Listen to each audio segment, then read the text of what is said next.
The Maryland Senate has confirmed Betsy Fox Tolentino as new secretary of DJS after about 8 months as acting secretary. Tolentino's confirmation comes as lawmakers are debating a bill to start more cases in the juvenile court system. Fox 45's Mackenzie Frost is live in Annapolis with the concerns from prosecutors and why supporters say the plan makes sense. Mackenzie. Mary Kay, there have been a lot of conversations around this proposal specifically for years, and the plan that did get approved from the Senate committee earlier today looks a little different than the original plan as it was introduced. But supporters of this idea argue that most of these cases end up in the juvenile court system anyway, so they shouldn't automatically start in adult court. But state's attorneys from across the state are pushing back. I'll be proudly voting yes. The Senate Judicial Proceedings Committee gave its stamp of approval to Senate Bill 323 Friday. Instead of automatically starting in the adult system, Senator Will Smith's bill would give a judge the decision about where to start 16 and 17-year-olds in the criminal justice system if charged with firearm possession or sale, wearing, carrying, or transporting a handgun, having a gun during a drug crime or drug conviction, and first-degree assault. While the committee approved the plan, the bill before you is the result of a lot of hard work. Senator Will Folden. These are adult actions that require adult consequences and accountability. Raised serious public safety concerns. All we do is react.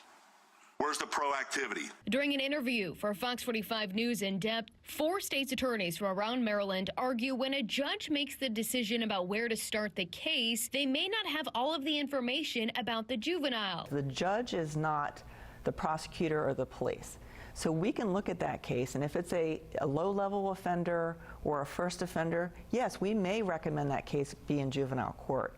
But if we know that DJS has closed 5 other cases at intake, and this person has other burglaries or other felonies, this might be the first felony that we're seeing, but we know it's very serious. But Senator Smith, who also chairs the committee, argues prosecutors will be at the hearing when a judge makes that choice. And most of these cases, he says, get transferred to the juvenile system anyway.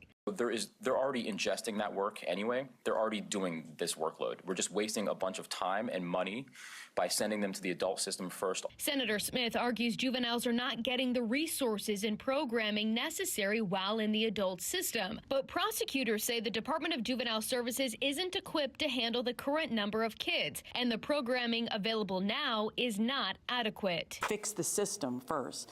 Have programs that actually rehabilitate children so that they don't end up in the adult court in 3 or 4 years. And then we can talk about it. Do you think that it would be more beneficial to the system and these young people overall if lawmakers would focus their attention on crafting legislation to build up the programming or provide more funding to expand programming or find a way to include more beds for these young people instead of looking at other aspects like the automatic charging? Well, I know I do. And one of the things when you talk to practically all the members of the Maryland State Attorney Association, I think we all pretty much feel the most important thing is the programming. We're saying give the programs to the young people that they need because eventually, unfortunately, we're spending more money prosecuting them later on. If you're worried about money, let's do the investment at the very beginning on our young people. An issue we questioned Senator Smith about. But are they getting the services and programming that they're supposed to be getting? Because they argue that these kids are just sitting there waiting for these programs to begin, and the bed space isn't there. The programs don't have the available space for them right now. No, so no one will sit here and tell you that the services are adequate or that they were operating optimally. That's true.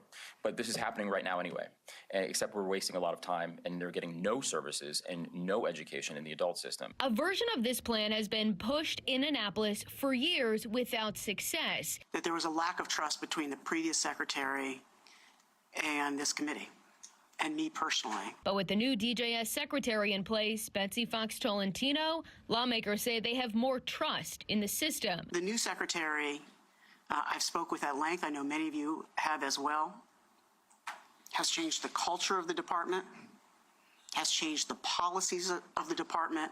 However, for some, it's still too soon to make changes. We're getting better results, and we are getting better results. So why are we going to change it? I think it's a shameful day. In a 10-1 vote, Senator Folden was the lone opposition. Now, we expect this bill specifically to potentially hit the floor of the Senate for more votes as early as next week, so we'll keep our eyes on that as it develops. In the meantime, on Thursday of next week, you can see more of my conversation with those 4 states' attorneys as they discuss their concerns surrounding the juvenile justice system overall and what other bills they're keeping an eye on here in Annapolis. Live in the State House, Mackenzie Frost, Fox 45 News. I'm Mary Bubala. Thank you for watching. Here's another video for you to watch. Also take some time to subscribe to our YouTube channel.